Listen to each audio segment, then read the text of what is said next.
بسم اللہ الرحمن الرحیم۔ انسان ماں کے پیٹ کے اندر 9 ماہ تک رہتا ہے۔ تنہائی کے ان 270 دنوں میں اس کے پاس ماں کے دل کی دھڑکن اور اندھیرے کے سوا کچھ نہیں ہوتا۔ اندھیرے اور تنہائی کے ان 270 دنوں میں وہ آہستہ آہستہ لیکوڈ سے سالڈ کی شکل اختیار کرتا جاتا ہے۔ اس کے تمام اعضاء درخت کی شاخوں کی طرح ایک ایک کر کے جنم لیتے ہیں، یہاں تک کہ وہ ماں کے دل کی دھڑکن کو سمجھنے لگتا ہے، اور باہر کی روشنیاں ماں کے پیٹ کی دیواروں سے چھن چھن کر اس تک پہنچنے لگتی ہیں، اور وہ ان روشنیوں کی ماہیت کا اندازہ لگانے کی کوشش شروع کر دیتا ہے۔ میں نے حارث سے ان کی طرف دیکھا، وہ بولے کہ اللہ تعالیٰ نے انسان کے لیے 70 لاکھ لذتیں پیدا کی ہیں، لیکن اللہ تعالیٰ نے سب سے بڑی لذت تنہائی میں رکھی ہے۔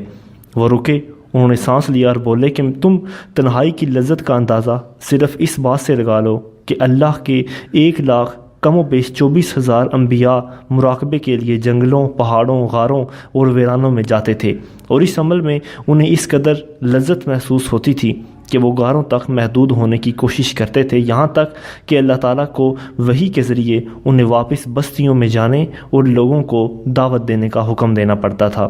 یہ نبی باعث کے بعد ویرانوں، جنگلوں اور غاروں کی طرف بھاگتے تھے، اور اللہ تعالیٰ انہیں ہر بار واپس بھجواتا رہا۔ تم اولیاء کرام کو بھی دیکھو، تمام اولیاء کرام خانقاہوں، حجروں اور کوٹھڑیوں میں محدود ہونے کی کوششیں کیوں کرتے ہیں؟ درویش اپنی شناخت لوگوں میں کیوں گم کر دیتے ہیں؟ کیونکہ یہ لوگ بھی تنہائی کی لذت، تنہائی کی برکتوں سے واقف ہوتے ہیں، چنانچہ یہ تنہائی کو انجوائے کرتے ہیں۔ وہ رکے اور چند لمحوں کے بعد بولے کہ تنہائی کتنی عظیم چیز ہے، تم اس کا اندازہ زندگی کے آغاز اور موت جیسے اختتام سے لگاؤ۔ اللہ تعالیٰ انسان کو پیدائش ہونے سے قبل 270 دنوں تک اکیلا رکھتا ہے۔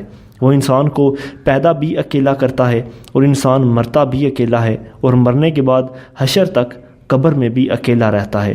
کیوں؟ یہ تنہائی ہے، اور یہ تنہائی کی لذت ہے۔ انتہائی اس قدر عظیم نعمت ہے کہ جب انسان پیدا ہوتا ہے تو وہ تنہائی چھن جانے پر چیخ کر احتجاج کرتا ہے۔ وہ رکے اور دوبارہ بولے کہ ساری عبادتیں، ساری نمازیں اور ساری دعائیں کیا ہیں؟ یہ بھی ایک مختصر سی تنہائی ہی کی شکل ہیں۔ ہم نماز شروع کرنے سے قبل کیا کرتے ہیں؟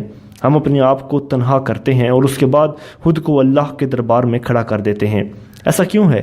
اسی لیے کہ تنہائی دنیا کی واحد چیز ہے جو انسان کو اللہ سے جوڑتی ہے، جو اسے اللہ کا قرب عطا کرتی ہے، اور یہ قرب ہی بنیادی طور پر وہ لذت ہے جسے انسان پیدائش سے قبل اور انتقال کے بعد محسوس کرتا ہے۔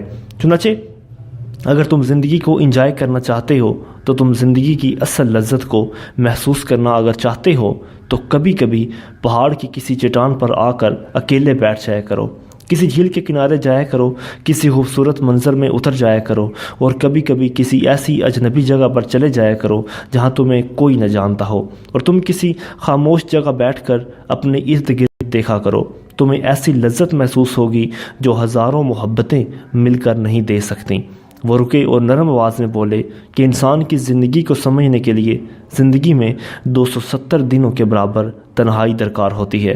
یہ 6,480 گھنٹے بنتے ہیں، چنانچہ انسان کو یہ 6,500 گھنٹے اپنے آپ کو ضرور دینے چاہیے، کیونکہ ان کے بغیر یہ زندگی کے مقصد کو نہیں سمجھ سکتا۔ اور وہ دن ہے، اور آج کا دن میں تنہائی کو انجوائے کرنے کا کوئی موقع ضائع نہیں کرتا۔